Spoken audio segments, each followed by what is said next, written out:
নমস্কাৰ, মই ৰিংকুমণি বৰুৱাই সকলোকে স্বাগতম জনাইছোঁ জ্যোতিষশাস্ত্ৰৰ আজিৰ শীতান্তিৰ মাজলৈ।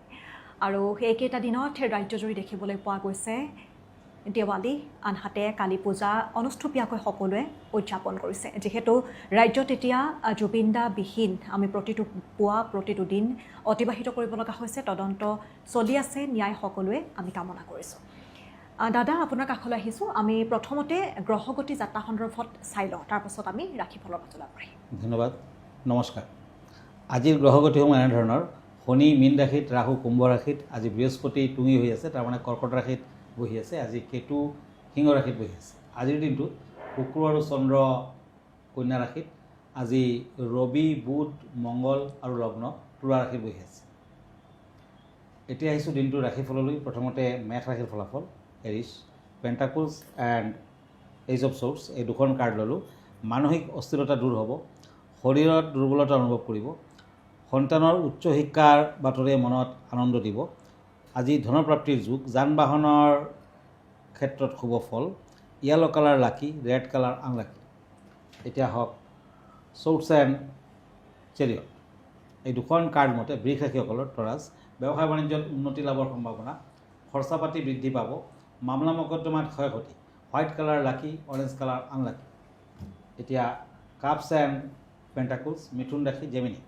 সন্তানৰ সুসংবাদে মনত আনন্দ দিব, বিদ্যাৰ্থীসকলে ভাল ফল নাপায়, দূৰ ভ্ৰমণৰ যুগ আছে, বিয়া বাৰুৰ যোগাযোগত আজি শুভ ফল দেখা যায়।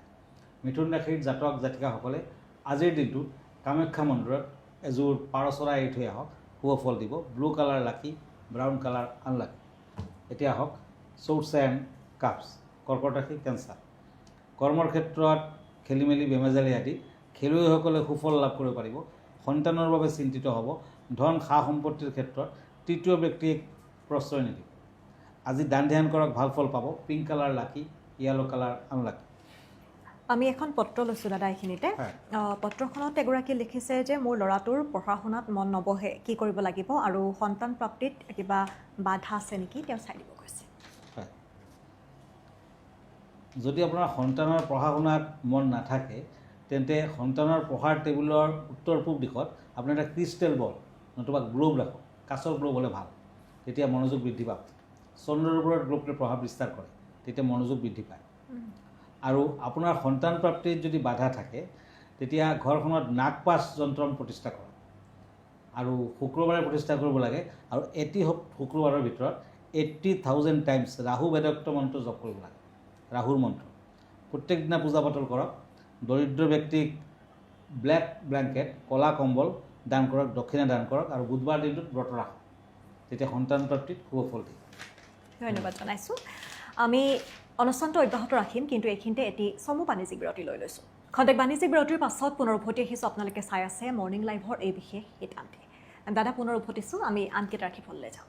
হয়, এতিয়া কাপছ এণ্ড হেংমেন এই দুখন কাৰ্ড সিংহ ৰাশিসকলৰ বাবে। লিঅ' মোকদ্দমা আদিত সফলতা, ঘৰুৱা শান্তি বিৰাজমান, ওচৰ চুবুৰীয়াৰ লগত মনোমালিন্য আদি দেখুৱাই আছে, প্ৰেমত শুভ ফল। য়েলো কালাৰ লাকি, ৰেড কালাৰ আনলাকি। এতিয়া আহক কন্যা ৰাশি। Once and page of once এই দুখন কাৰ্ড মতে ব্যৱসায় বাণিজ্যত শুভ ফল পাব, পেটৰ বেমাৰত ভুগিব পাৰে, অশান্তি থাকিব, আত্মবিশ্বাসত সফলতা। আজি যান বাহন ক্ৰয়ৰ যুগ দেখা যায়।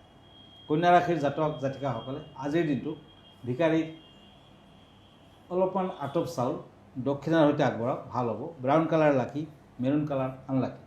তুলা ৰাশি, লিব্ৰা। শ্বৰ্টছ এণ্ড শ্বৰ্টছ কৰ্মত সহকৰ্মীৰ ব্যৱহাৰে আপোনাক অশান্তি দিব পাৰে, বিদ্যাত শুভ ফল, আৰ্থিক মধ্যম, দেখা বৰ সুস্থ নাথাকিব, মান সন্মান হানি হ'ব, আপুনি বিচলিত হ'ব পাৰে। আজি শংখৰ আঙুঠি পিন্ধক, মেৰুণ কালাৰ ইউজ কৰক, আনলাকি কালাৰ হ'ব ব্লু। এতিয়া হওক বৃশ্চিক ৰাশিলৈ স্কৰপিঅ', পেণ্টাকলছ এণ্ড পেণ্টাকলছ।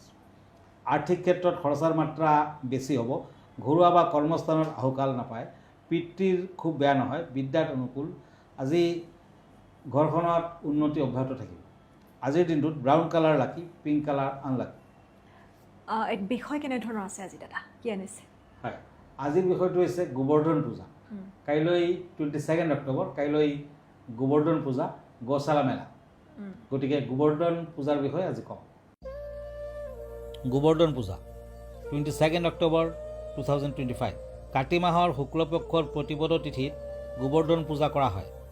ভক্তসকলে এইদিনা কৃষ্ণক বিভিন্ন ধৰণৰ নিৰামিষ খোৱা প্ৰস্তুত কৰি অৰ্পণ কৰে। এইদিনাই শ্ৰীকৃষ্ণই গোবৰ্ধন পৰ্বত গাঁওবাসীৰ মূৰৰ ওপৰত তুলি ধৰি সকলোকে প্ৰবল বৃষ্টিপাতৰ পৰা সুৰক্ষা প্ৰদান কৰিছে। এইদিনা মহিলাসকলে ঘৰৰ চোতালত গোবৰেৰে গোবৰ্ধন পৰ্বতৰ আকৃতি তৈয়াৰ কৰি পূজা কৰিব লাগে।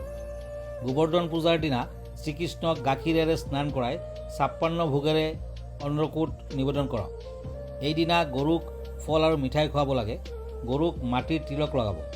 ইন্দ্ৰক ধন্যবাদ জনোৱাৰ বাবেও এই পূজা কৰা হয়, কাৰণ ইন্দ্ৰৰ কাৰণে ফচল উৎপাদন হয়।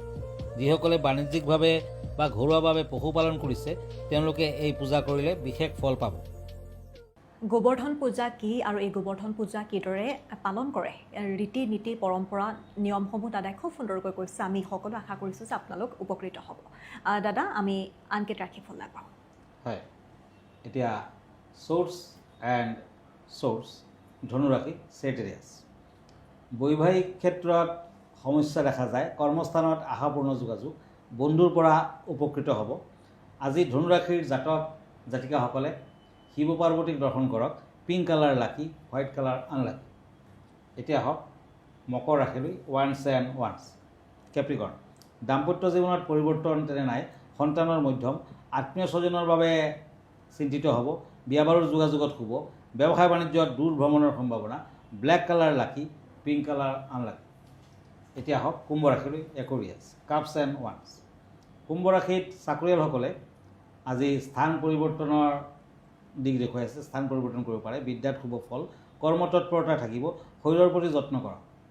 আজি কুম্ভ ৰাশিৰ জাতক জাতিকাসকলে পাৰিলে লোহাৰ খাৰু এটা পিন্ধক, শুভ ফল পাব। আজি red colour lucky, black colour, blue colour unlucky. এতিয়া আহিছোঁ মীন ৰাশি। Cups and cups. এই দুখন কাৰ্ড মতে ব্যৱসায় বাণিজ্যত উন্নতিৰ যুগ দেখা যায়। কৰ্মস্থানত অৱশ্যে কিছু বাধা আছে। যাত্ৰাত শুভ। বন্ধু বান্ধৱৰ লগত সম্পৰ্ক স্থাপন। প্ৰেমত আহুকাল। আজি blue colour lucky, pink colour unlucky. আমি অনুষ্ঠানটো শেষ কৰিম দাদা, আপোনাৰ ঠিকনাটো জনাব। হয়, আপুনি এভৰি ছানডে ৰাতি 10টামান বজাত মোক প্ৰাগ নিউজত লাইভ প্ৰগ্ৰামত পাব। আৰু যদি মোৰ ফেচবুক পেজলৈ আহে তেতিয়া কিৰয়াং ৰত্নকুবেৰ বুলি চাৰ্চ কৰিব পাৰে। মই ইনষ্টাগ্ৰামত আছোঁ, মই ইউটিউবতো আছোঁ। আৰু ব্যক্তিগতভাৱে মোৰ লগত লগ ধৰিব খুজিলে আমাৰ ঠিকনা astrologer Kiryang, Ratnakuber gems and jewellery, Paltan Bazaar, Manipuri বস্তি, গুৱাহাটী 7। ফোন নম্বৰ হ'ল 8822911171। আৰু এটা নম্বৰ হ'ল 9085949309। আমাৰ ইমেইল এড্ৰেছটো হ'ল kiroyangastrologer@kiroyang.com। ধন্যবাদ, নমস্কাৰ। আৰু ইয়াৰ লগে লগে অনুষ্ঠানটিৰ পৰা মই ৰিংকুমণি বৰুৱাইও বিদায় লৈছোঁ। ধন্যবাদ।